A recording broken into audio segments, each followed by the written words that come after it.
Dahil paborito ng aking mga anak ang banana Q, tara magluto tayo at meron tayo ngayong bagong aanihing mga banana. Tara!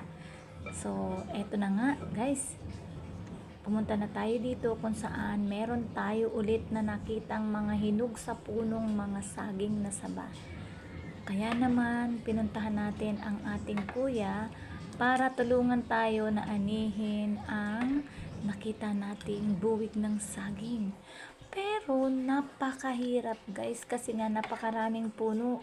Kaya eto ngayon, nahihirapan ang aking kapatid na makuha yung buwig ng saging. Inuuga na niya guys matapos niyang gawa ng uka doon sa kanyang kalahating puno. Yan na nga, ito yung guys, napakahirap. So hindi madali ang paggawa ng banana Q. Lalo na at kung ang saging ay manggagaling pa mismo sa kanyang puno. Lapitan natin guys kung paano nahihirapan ang aking kuya sa pagkuha ng ating lulutuing banana Q. Ayan na, nakita rin natin. Kita nyo guys, nakikita nyo, yellow na siya. Kasi nga, hinog na halos yung dalawang sapa dun sa isang buwig. Yan. So, medyo nahihirapan kasi sumangat siya doon sa isang puno pa. Delikado ito guys, medyo baka maputol yung ikalawang puno. Ayan yun, wala pa siyang bunga. So, yan yung nandidelikado na baka makasama siyang matumba. Ayan na. Talagang mahirap. O kaya sabi ko sa inyo guys, kahit tayo ay merong sariling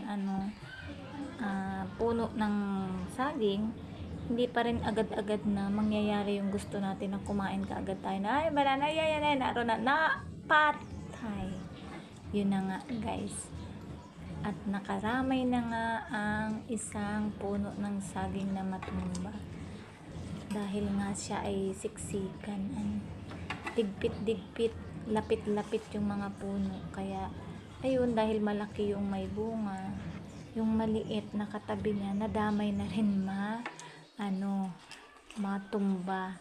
Anyway, okay lang. Ayan na, nakita natin. Diba? Napaka dami na niyang. Yan yung ating lulutuin. Yung nakita nyo kanina, yan. Dyan yun galing. Fresh na fresh pa galing sa puno. So, yan dalawa, diba? Dalawa. Tatlo guys yung niyan, yung sapad na hinog. At ang galing niya, hindi pa siya overripe. Matigas pa yung kanyang laman. Dilaw lang siya pero naku, napakasarapan ng kanyang laman. Kasalo ko yung kinakain ko ngayon mga oras. Yan. Kita nyo. Meron pa. Meron pa tayong isang aanihin. Wait nyo lang. At ito na nga. Yan. So naroon, hinog na rin siya guys. Nakita niya, dalawa na rin yatang sapad ang hinog dun sa isang buwig. So, ayan. Magkatapatan lang sila. Sa inyong kainaman ng merong Hindi naman po talaga ito sa aming nagkataon lamang na pinagkatiwala sa atin may-ari ng lupa. Naroon. Pataylo. Yan. Medyo nasobrahan ang estimate ng aking kapatid. Kaya lumapat na yung Mahirap kasi napakataas.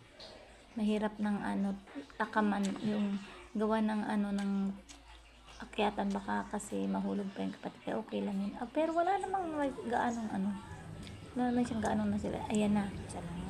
Ang ginawa na nung aking kuya, sinapad na niya. Eto na yon. Eto na lang. Naliligaw si Punto. Sabi ko sa kanya, kumuha na marami pa. May isang buwig din kasi sa kanya kahapon niya tiniba. So, sa kanya na yon. So, meron na naman tayo. Buhay-buhay na naman ang ating mga alaga sa tiyan. O, diba? Yan. Kaya sabi ko nga dun sa aking caption, walang katapusang saging. Yan ang guys nakarat. Ayan na nga guys, kinuha na natin yung mga hinog at atin ang tinatanggalan ng balat para gawin na ang ating planong pagluluto ng banana Q na kinakain ko na sa kasalukuyan. Meron sa akin guys katulong dyan. Sarap. Ang aking pamangking dalaga. Binibilang niya. Sabi ko kasi, lutuin lang namin tigda dalawang piraso kami. Ibig sabihin, 2 butil noong ano. Pero ang ginawa ko guys, yung isang piraso ng saging, pinagtatlo ko siya. Pinag-anim. Hinati ko sa 2, tapos pinag-anim ko. Sa madaling salita, meron kami tig 12 na pirasong maliliit. Diba? Yan. Para hindi naman masyadong nakakaano umay tingnan. Ayan o. So, medyo ito lang ang ano dito. Ang problema, kapag tayo ay nagbabalat ng saging, syempre, hindi may iwasan na tayo ay malagyan ng dagta. Ayan na. Ayan. Pinipili lang natin yung mga hinog lang. Saka yung mga ano, ipapasok na lang natin yung sabay. Syempre, hindi naman siya sabay-sabay mahihinog. Ayan. Kaya siguro matagal yan sa amin ng mga 1 week or 2 weeks. Ayan. So, libre na naman yung aming pera na pambili ng snacks. Ang amin lang na gagastusin ay mantika, saka gasol, sukal.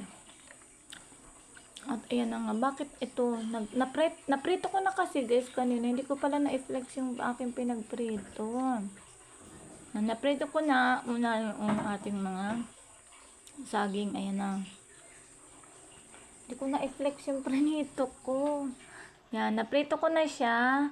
Tapos, nagawa na tayo ng aruba. Hindi ko rin na-flex. Hindi ko na isama pala dun sa aking, pag-add ng videos. So, yan na nga, guys. Hindi ko na po na ipakita. So, ang unang gagawin, syempre, ipipreto muna natin yung saging bago tayo magawa ng ating aruba na siyang i-coat natin doon sa prinitong saging. Ang gagawin nyo, pag gano'n na ang texture ng sugar, constant lang yung paghahalo. O haluin nyo lang huwag nyo titigilan ng halo and mahina lang yung apoy. Bakit kailangan may apoy? Ayan na. Kasi yung sugar titigas agad. At eto na nga. So, kain tayo. Yummy banana Q. Single bites edition. lang siya. Thank you so much. At yan na nga ang ating banana Q. Kainan na.